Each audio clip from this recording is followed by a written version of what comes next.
prioritization. Next, please.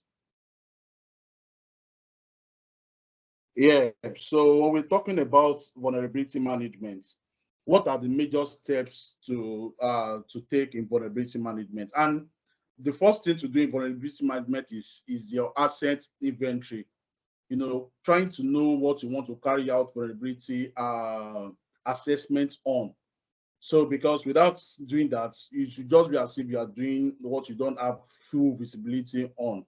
So after you've gathered your assets, which is the first thing to do, the next thing is to do vulnerability assessment. And in the vulnerability assessment, that is where you detect vulnerabilities. And after detecting vulnerabilities, what are the things to do after detecting vulnerabilities?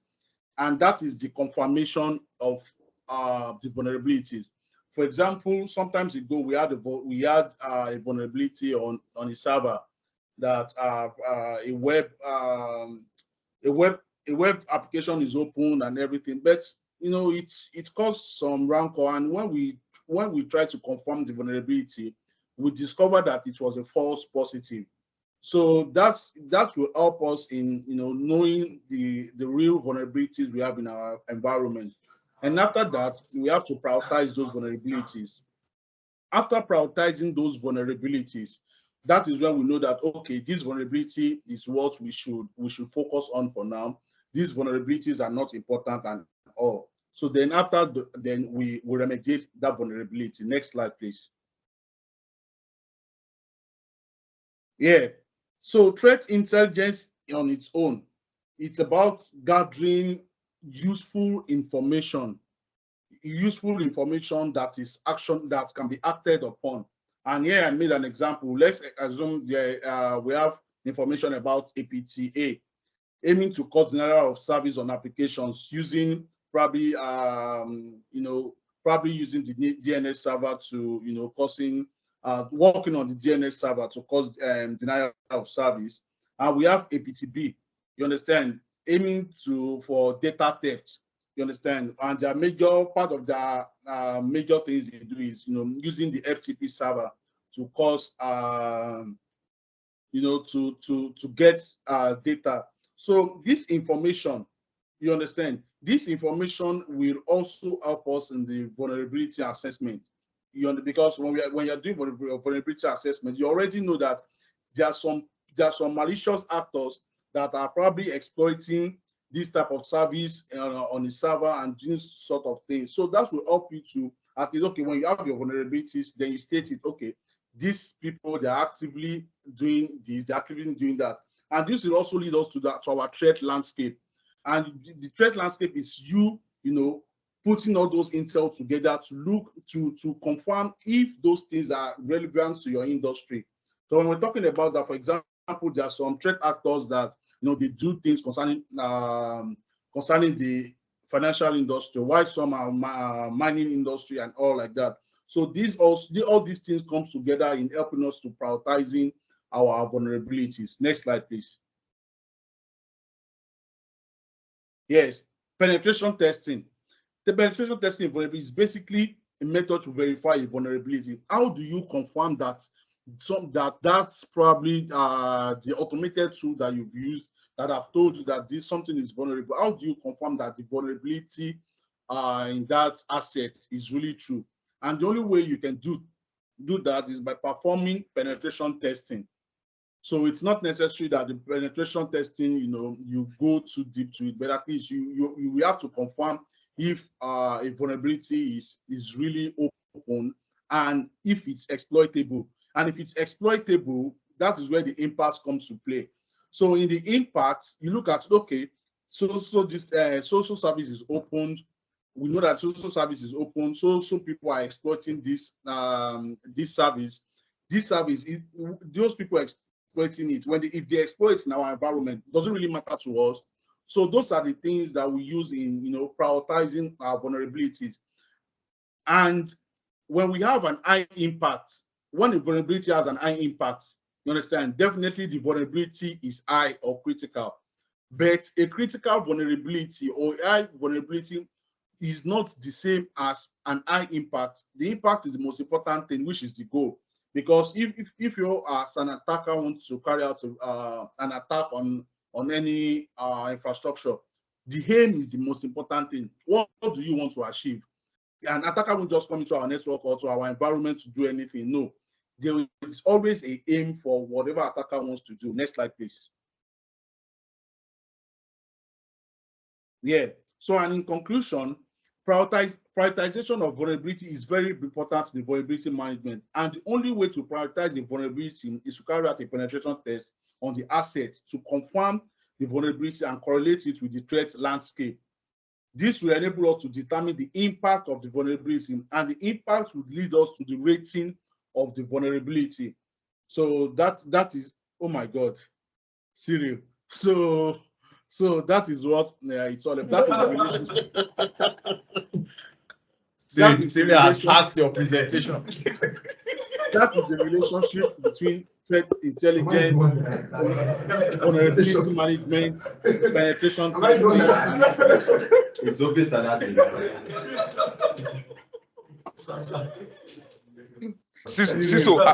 Ciso, I think you need to call this Adigoroye to order. How can he end the presentation with Ofin Salah? Is that why we are here, sir?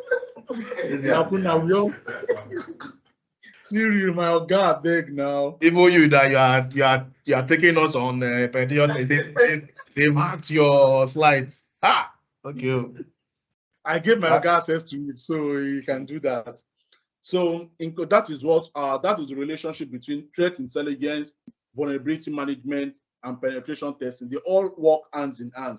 Because if you get only if you know your vulnerability and you don't really know what the threat landscape is all about, you know, it might be very difficult for you, probably for the blue team right now, probably the SOC team, the system security, and the rest. It will be hard for them, you know, to focus on a particular thing, to put some things at their own priority. Okay, these are the things we should, because there are a lot of artifacts, like there are a lot of, in fact, right now, attackers don't really use IOC again. It's now IOA. So you understand. So when you understand your threat, when you understand your threat landscape, which you must have probably gotten from your threat intelligence, you know, it will help you to prioritize those vulnerabilities. So relating all this to our environment, which is the most important thing, because sometimes I notice that when we carry out a scan using Qualys and it says so this thing is high and everything and all, I think the best thing to do whenever we see that, okay, these are the vulnerabilities and everything, is to probably carry out a penetration test. You understand? A penetration test on which is like the which is like the confirmation of that vulnerability. When we carry out something like that, it will enable us to know that, okay, this vulnerabilities is high. So when know that, for us to know that there's vulnerability, after the presence of the vulnerability, then we have to consider looking at our threat landscape, which is a financial institution. Then we have to relate it. This spot or this service, if it's being exploited, how is it going to affect us? What is the impact? Will the impact be high? Will it be low? And all. So that is what my KSS is all about today. Thank you, everyone. All right, let's give him a round of applause. All right, thank you, Ade Alade Somi, for that presentation. So we can take questions. So if you have a question for Ade, I have a question. All right. So yeah, my question is, you mentioned IOC, but there's also another one called the IOA, that's indicator of attack. Is there any difference between the two? If yes, what is the difference? Okay, there is IOCs, there is IOA, as you mentioned, and IOCs, they are probably what you most times they are. Okay, let me give an example. An IP address is an IOC. A DNS name is an IOC. An hash value is an IOC. But IOA are different. Indicators of attack are different. For example, if you are using your command line, you understand, to call, can you hear me? Yes, yes. Yeah, if you are using your command line, or if you are using your command line to call out a service, okay, probably maybe you are using your command line to call out a calculator, or probably you are using your command line to, you know, to do some other things. You understand? those things, you know, in IOA, like the attributes are, you know, they are more or less fixed. You get what I'm trying to say? They are more or less fixed. Like they're not flexible like the IOA and like IOCs. IOC, you know, when there's something they call pyramid of pain. You understand? Most of the levels in the pyramids of pain, they are IOCs. You understand? But when it comes to IOC right now, okay, you know that before you do this, you have to go to the command line. Okay, if I probably block the command line, how will you even try to carry out that command? That command you want to enter, that command you want to you know, test run and everything. How will you even do that? You can't at all. So in this scenario, you understand CMD. You understand CMD can be attributed as IOAs. You understand why the IP address, that IP address you want to connect to remotely, it is your IOA. I don't know if I have answered your question using that example. Let me just add to what Ade said. So IOC, we look at IOCs at the atomic level. We call them atomic indicators because they are the lowest level of indication of malicious activity. And the second thing, which you also talked about, the pyramid of pain. Attackers can easily change their IOCs. For instance, an attacker can stop using AWS, right, and then begin to use Azure. So in that case, they change their IP, the IP address of the attacker. It's very easy. But when you talk about IOA, IOA is behavior. So an attacker has been using maybe Bloodhound, which is a tool. And because Bloodhound is quite popular, it becomes a bit difficult for them to change from Bloodhound to a different tool. Then aside using tools, some attack patterns, for instance, maybe after they use FTP, the next thing they do is to exfiltrate data using some particular protocol. So that chain of behavior is what attackers find difficult to change. So that's what we call indicator attack. So on one hand, IOC is for, you know, atomics, IP address, domain names, but IOA is behavior.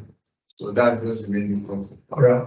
Actually, I'd like to add to it. Just when we talk about IOC, it's more or less when we talk about IOA rather, it's more or less when the system has been breached, whereby you see a pattern of behavior, as Cyril has said. But IOC deals more about the tactics they use, the tools they use, the techniques which can change over time. So that's my IOA. Yeah. IOA is more about the pattern of behavior they use. Compromised. Yes, that's why time you see know that this system have definitely. Okay, all right. Thanks, Ade, and thanks, Cyril and Olamide. Are there other questions? Lacuna is losing up his end. Okay, Lacuna, sorry, I'm not.